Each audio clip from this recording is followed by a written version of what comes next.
वालेकुम दोस्तों, मैं हूँ Sitra. Welcome to my channel.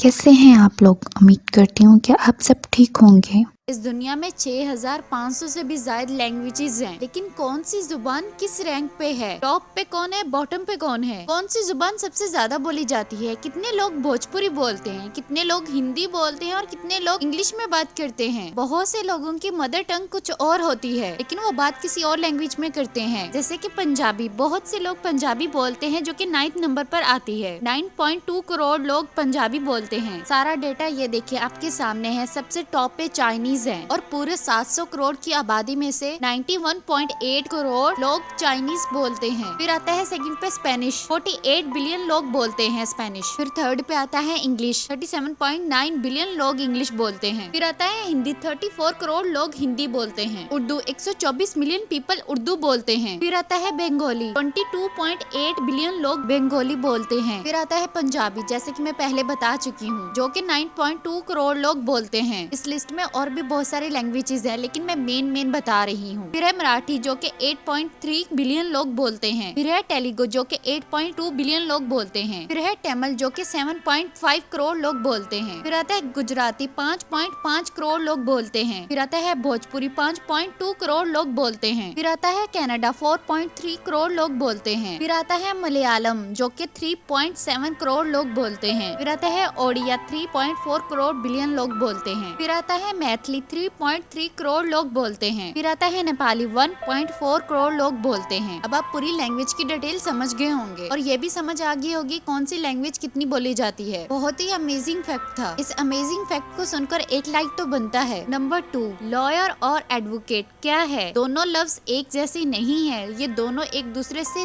थोड़े नहीं बहुत सारे चेंज है। बहुत से लोगों को ये लगता है लॉयर और एडवोकेट दोनों सेम है। लॉयर वो पर्सन है जिसके पास लॉ की डिग्री है। जब आप लॉ की पढ़ाई करते हो, आपको उसकी डिग्री मिल जाती है, तो सिंपल आप एक लॉयर हो। लॉ की डिग्री हासिल करने के बाद टेक्निकली आप एक लॉयर बन जाते हो। LLB की डिग्री लेने के बाद बन गए आप एक लॉयर। पर उसके बाद लॉयर से भी एक नेक्स्ट स्टेप बढ़कर जब इंसान होता है एडवोकेट। लॉयर बनने के बाद, यानी कि लॉयर की डिग्री लेने के बाद कोई BCI पार कर लेता है, तब आपको एक ऐसी पावर मिल जाती है कि आप किसी के लिए खड़े हो सकते हैं, यानी कि अपने क्लाइंट के लिए खड़े हो सकते हैं। आपको एक ऐसी पावर मिल जाती है कि आप जिससे कोर्ट में खड़े होकर उसके लिए लड़ सकते हो, यानी कि अपने क्लाइंट के लिए बोल सकते हो। एडवोकेट यानी कि एक ऐसा पर्सन जिसको बोलने का हक है, वो अपने क्लाइंट के लिए बोल सकता है, लेकिन वही काम एक लॉयर नहीं कर सकता। लॉयर सिर्फ आपको सलाह दे सकता है, ये करो ये करो ये करो। उसको पूरी नॉलेज होती है, लेकिन वो आपके रिप्रेजेंटेटिव खड़ा नहीं हो सकता। लीगली लॉयर के पास ये ताकत नहीं होती है और एडवोकेट के पास यही ताकत होती है। लोग ज्यादातर यहाँ पे कंफ्यूज हो जाता है कि बैरिस्टर मीन्स क्या होता है। तो बैरिस्टर भी एडवोकेट को ही कहते हैं, जो कि इंग्लैंड में पढ़कर वहीं पे एग्जाम्स देकर वहीं पे डिग्री हासिल करके और वहीं पे अपने क्लाइंट के लिए खड़े होते हैं और वहीं पर अपना केस लड़ते हैं और उसके रिप्रेजेंटिंग खड़े होकर उसका साथ दे सके।